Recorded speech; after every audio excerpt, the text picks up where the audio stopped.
toute la place qu'il mérite dans la grande famille humaine.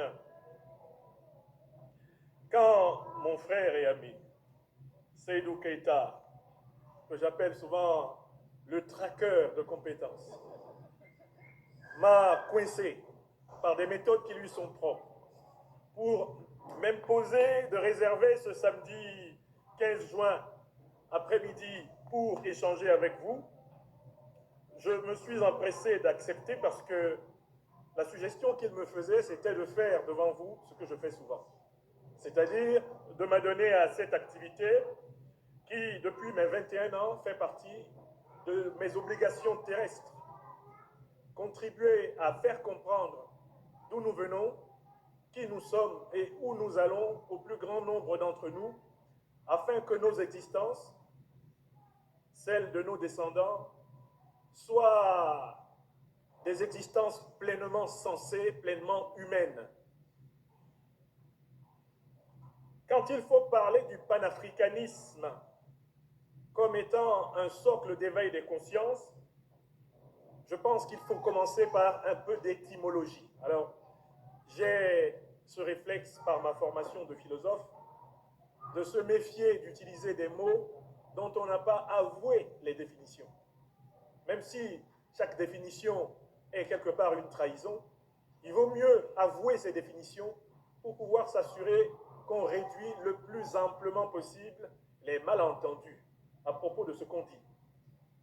Car quand on dit, il y a toujours du non-dit, de l'inédit, du dédit, du prédit. Il y a même parfois du médit dans ce qu'on dit. Les définitions ont donc la vertu d'anticiper et d'aplanir les incompréhensions. De telle façon que même s'il y avait des désaccords, tout le monde sache sur quoi porte le désaccord. Qu'est-ce que le panafricanisme? C'est un mot, en fait, qui est composé de deux mots à l'origine. Il y a le mot pan, qu'on retrouve dans le grec et dans le latin, qui signifie le tout, le monde, le cosmos, l'univers. Et il y a le mot africanisme, qui lui-même vient du mot Afrique, du mot latin affaire, affaire qui signifie noir. Dans la langue latine, ce mot qu'on retrouve dans l'arabe ifriqiya, qui renvoie toujours à la couleur noire, et qui désigne globalement les populations que l'on trouve fortement concentrées actuellement au sud du Sahara, mais également bientôt représentées de manière presque comparable sur tous les continents sous la forme de leur diaspora, les populations noires. Donc, qu'est-ce que c'est que le panafricanisme? C'est un courant d'idées ayant pour but de défendre, de réhabiliter, d'intégrer, de faire respecter l'humanité africaine sur tous les continents du monde. Je recommence ma définition. Panafricanisme.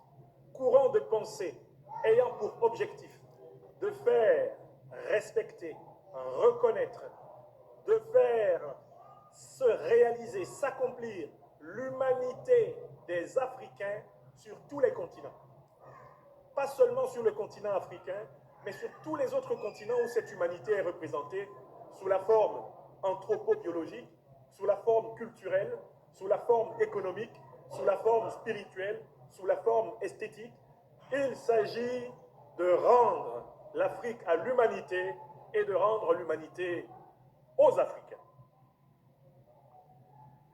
Quand on parle de l'éveil des consciences, ce mot éveil a pour moi un sens particulier qu'il ne faut pas confondre avec le mot réveil, ni avec le mot sommeil.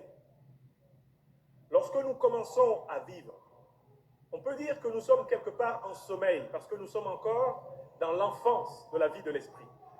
Nous ne savons même pas encore que nous existons lorsque nous sommes déjà nés. Et il va falloir que la société, la famille, les maîtres, les imams, les rabbins, il va falloir que les prêtres, les pasteurs, les guides associatifs, les enseignants nous aident à prendre conscience de qui nous sommes pour que nous accédions progressivement à la connaissance de nous-mêmes, à ce qu'on peut appeler un certain réveil. Je suis réveillé quand je sais que j'existe. Mais comme l'a souligné un grand philosophe allemand, la conscience de soi n'entraîne pas nécessairement la connaissance de soi. Il ne suffit pas d'être réveillé pour se connaître véritablement. Quand on est dans le sommeil, bien sûr qu'on n'est pas conscient la plupart du temps, et par conséquent, on se connaît difficilement quand on n'est pas au courant qu'on est. Mais quand on est réveillé, on ne se connaît pas encore. On sait seulement qu'on existe, mais on ne sait pas exactement qui on est, nous qui existons. Qu'est-ce que c'est donc que l'éveil? L'éveil, c'est le passage de la conscience de soi, je sais que j'existe, à la connaissance de soi, je sais qui je suis, moi qui existe.